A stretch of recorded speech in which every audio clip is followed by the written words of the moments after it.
बहुत समय पहले की बात है। हिमालय पर्वत की पवित्र भूमि पर राजा हिमालय और उनकी पत्नी मैना देवी रहते थे। उनके यहाँ एक अद्भुत कन्या ने जन्म लिया, पार्वती। पार्वती का जन्म साधारण नहीं था। वे स्वयं आदि शक्ति के अवतार थीं, जिन्होंने पूर्व जन्म में सती रूप में जन्म लेकर भगवान शिव से विवाह किया था। लेकिन सती ने अपने पिता दक्ष के अपमान के कारण अग्नि में प्रवेश कर देह त्याग दी। सती ने प्रतिज्ञा की थी कि वह पुनः जन्म लेंगी और शिव को ही अपने पति के रूप में प्राप्त करेंगी। यही प्रतिज्ञा पूर्ण करने के लिए उन्होंने हिमालय के घर पुत्री पार्वती के रूप में जन्म लिया। बचपन और तपस्या का आरंभ। पार्वती बचपन से ही अत्यंत शांत, सरल और भक्तिमयी थीं। वे सदैव ध्यान और उपासना में लीन रहतीं। उनका मन संसार के भोगविलास में नहीं लगता। उन्हें केवल एक ही इच्छा थी, भगवान शिव को अपने पति रूप में प्राप्त करना। ऋषियों और देवताओं ने भी पार्वती से कहा कि केवल कठोर तपस्या करके ही शिव को प्रसन्न किया जा सकता है, क्योंकि शिव योगी हैं। वे भोगविलास या सांसारिक आकर्षण से प्रभावित नहीं होते। यह सुनकर पार्वती ने अपने जीवन का संकल्प लिया।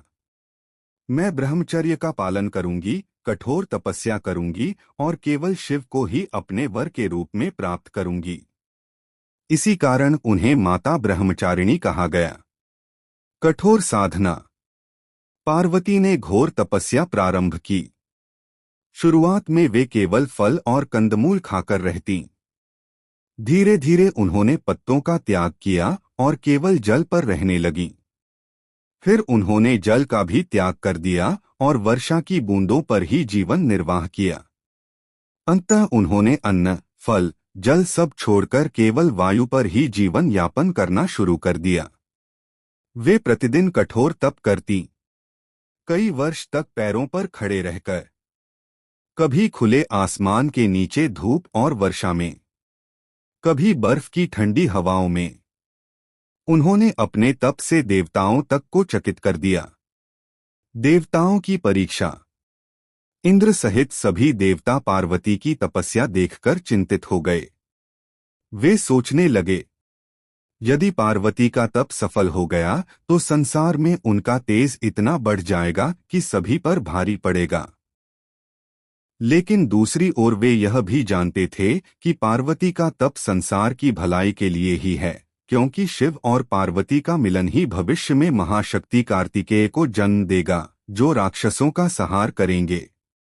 देवताओं ने उनकी परीक्षा लेने के लिए कई बार उन्हें भ्रमित करने की कोशिश की। कभी ऋषियों के रूप में, कभी देवताओं के रूप में जाकर वे उनसे कहते, हे देवी, आप व्यर्थ में इतनी कठोर साधना कर रही हैं। शिव तो योगी हैं, वे विवाह नहीं करेंगे। आप किसी और से विवाह कीजिए। लेकिन पार्वती दृढ़ थीं। वे कहती, मैंने जन्मों जन्मों से केवल शिव को ही अपने पति रूप में स्वीकार किया है। मैं तपस्या से ही उन्हें प्रसन्न करूंगी। उनकी अटल श्रद्धा और भक्ति देखकर सभी देवता नतमस्तक हो गए। नारद मुनि का मार्गदर्शन। एक दिन नारद मुनि हिमालय के घर आए। उन्होंने पार्वती को समझाया कि शिव अत्यंत कठोर योगी हैं। उन्हें प्रसन्न करने के लिए अनंत काल तक का तप भी करना पड़े तो पीछे मत हटना। नारद जी ने पार्वती को विभिन्न व्रतों और जपों की विधि बताई। पार्वती ने पूर्ण समर्पण भाव से उन सभी का पालन किया। वे दिनरात शिव का ध्यान करती, केवल एक ही नाम जपती, नमः शिवाय। तपस्या की सिद्धि। हजारों वर्षों की कठोर तपस्या के बाद पार्वती का शरीर अत्यंत कृशकाय हो गया। उनके शरीर की आभा तप से और भी तेजस्वी हो गई थी।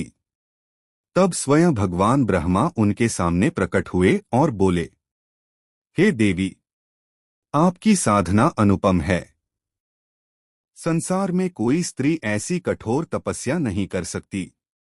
आपकी यह अटूट भक्ति देखकर शिव अवश्य प्रसन्न होंगे और आपको पत्नी रूप में स्वीकार करेंगे। ब्रह्मा के आशीर्वाद से पार्वती का तप और भी दृढ़ हो गया। शिव का प्रकट होना। अंततः एक दिन भगवान शिव स्वयं पार्वती के सामने प्रकट हुए। उनका स्वर गूंजा, हे देवी, आपकी इस अद्वितीय भक्ति और तपस्या ने मुझे प्रसन्न कर दिया है। आप वास्तव में ब्रह्मचारिणी कहलाने योग्य हैं। आप जन्मों से केवल मुझे ही पति रूप में चाहती रही हैं, और आज मैं आपके इस संकल्प को पूर्ण करता हूँ। पार्वती ने विनम्र होकर उन्हें प्रणाम किया। इस प्रकार ब्रह्मचारिणी तपस्या के रूप में पार्वती ने शिव को प्राप्त किया और उनका विवाह संपन्न हुआ। माता ब्रह्मचारिणी की उपासना का फल। माता ब्रह्मचारिणी की उपासना करने से भक्तों को असीम धैर्य, तप, शांति और संयम की प्राप्ति होती है। विद्यार्थी उन्हें पूजकर विद्या और एकाग्रता पाते हैं। साधक और योगी अपनी साधना में स्थिर होते हैं। दाम्पत्य जीवन में सुख शांति मिलती है। नवरात्रि के दूसरे दिन माता ब्रह्मचारिणी की पूजा की जाती है। सारांश। माता ब्रह्मचारिणी त्याग, तपस्या और अटल श्रद्धा की प्रतीक हैं। उन्होंने दिखाया कि सच्चा प्रेम और भक्ति किसी भी असंभव को संभव बना सकते हैं। उनकी कथा हमें सिखाती है कि जीवन में कठिनाइयां आएं तो धैर्य और संयम से उन्हें पार करना चाहिए।